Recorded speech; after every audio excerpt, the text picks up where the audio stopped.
Et on va parler de la réforme des retraites dans cette émission avec Yves Verrier. Bonsoir. Bonsoir. Vous êtes le secrétaire général de Force ouvrière, donc responsable au niveau national. Vous étiez de passage en Alsace aujourd'hui pour un congrès. Comment ça s'est passé d'un mot? Vous étiez du côté de Vasselonne aujourd'hui. Oui, vous savez, c'est la période de rentrée sociale, comme on dit. Donc, on fait des meetings, des rassemblements, des réunions. Donc là, c'était les délégués des syndicats du département.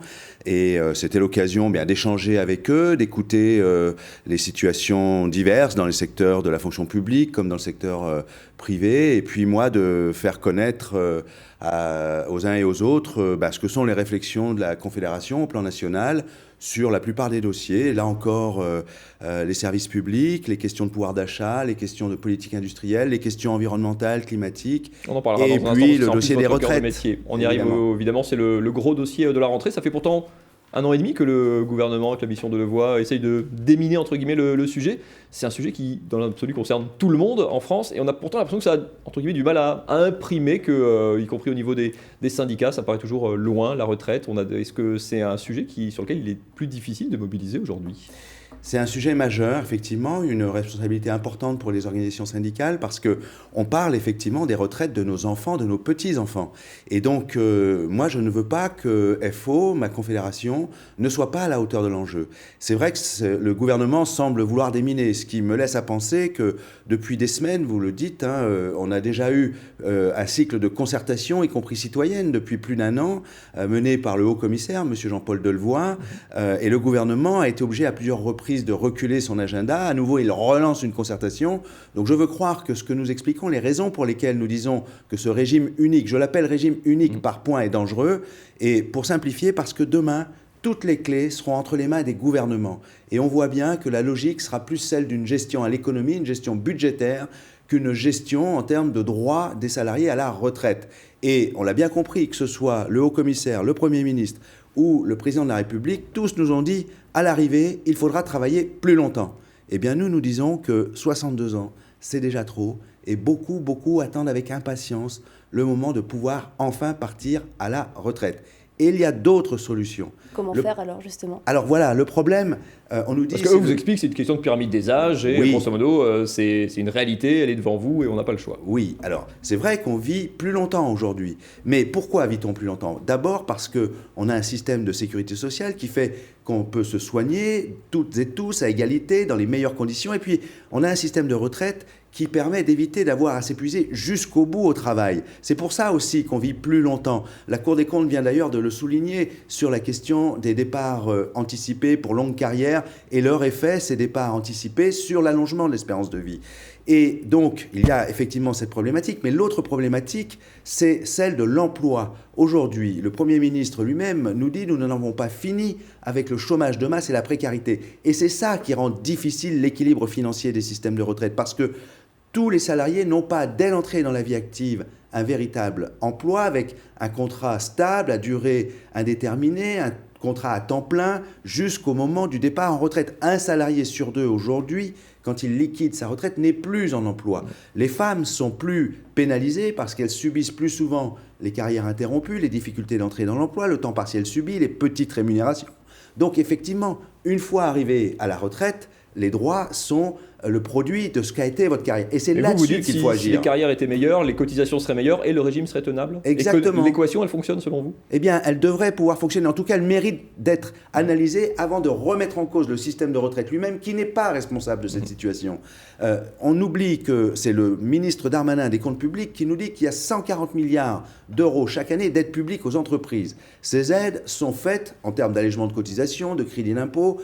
Elles sont censées favoriser le maintien dans l'emploi, la création d'emplois. Est-ce qu'on les évalue en termes d'effets ? Est-ce qu'on les contrôle ? Est-ce qu'on les soumet à engagement ? Est-ce qu'on sanctionne lorsque les engagements ne sont pas respectés ? Je viens d'apprendre que l'entreprise Michelin ferme un établissement en Vendée à La Roche-sur-Yon. 650 salariés sur le tapis.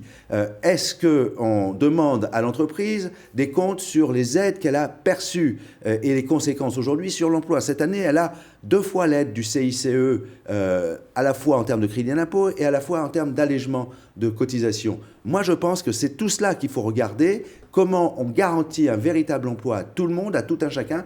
Comment on fait pour revaloriser les salaires aussi, pour que, justement, si on revalorise les salaires, si on rééquilibre les richesses produites par l'entreprise, par l'activité économique vers le salaire, on contribuera aussi à équilibrer les recettes des régimes de retraite. Ça, c'est une approche très, très globale. Le gouvernement, lui, il a une approche à chaque fois ciblée. Il va vous dire, oui, les régimes spéciaux coûtent tant, il faut lisser ça. C'est la caisse commune qui paye pour des régimes spéciaux très, très protecteurs. C'est deux approches complètement différentes. Vous ne pouvez pas être d'accord, du coup, avec ça.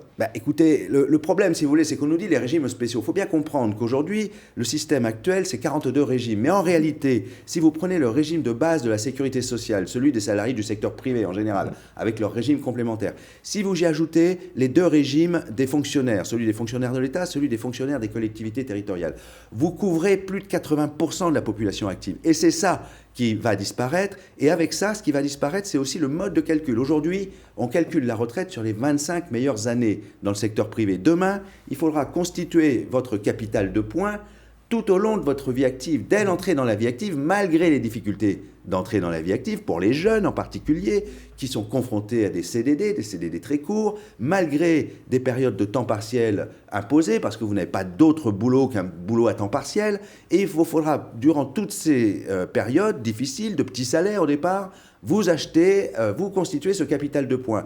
Et qui plus est, le moment venu, vous serez dépendant de la valeur de service du point. Or, la valeur de service du point, comme la valeur d'achat, à l'évidence, puisque demain c'est un régime unique, ce sera l'État qui le gouvernera. Et le cadre financier sera fixé par les lois de finances. C'est le rapport du haut-commissaire Jean-Paul Delevoye qui le dit explicitement. Donc, le gouvernement vous trouvera prêt à discuter, prêt à manifester déjà, enfin la position de FO qui est allée peut-être de plus en plus radicale entre guillemets, mais non, nous ne sommes pas sur une position radicale. On peut la comprendre comme radicale parce qu'on n'est pas d'accord sur le postulat de départ. C'est là qu'il aurait fallu commencer de discuter. Le gouvernement nous dit, je décide d'un régime unique par point et je vous invite à venir discuter de sa mise en œuvre. Mais nous ne sommes pas d'accord sur le point de départ. Nous ne sommes pas d'accord pour supprimer ce que le Premier ministre nous disait lui-même, 42 régimes. Nous avons en France 42 régimes qui garantissent globalement un bon niveau de retraite. C'est le Premier ministre qui nous dit ça. Il nous dit même qu'il nous est envié à l'étranger. Eh bien, c'est là le point de départ qu'il fallait discuter. Et il y a y compris des choses à améliorer. Nous sommes d'accord. Les carrières, les femmes qui subissent ces difficultés dans la vie active, on ne peut pas les laisser sur le côté, même avec le système actuel. Donc il y a des choses à faire, comme il y a des choses à faire pour les jeunes. Nous on aura l'occasion d'en reparler à travers toutes les mobilisations qui, j'imagine, ne vont pas cesser d'émailler cet hiver. Merci beaucoup, Yves. Merci à vous. Ce plateau ce soir.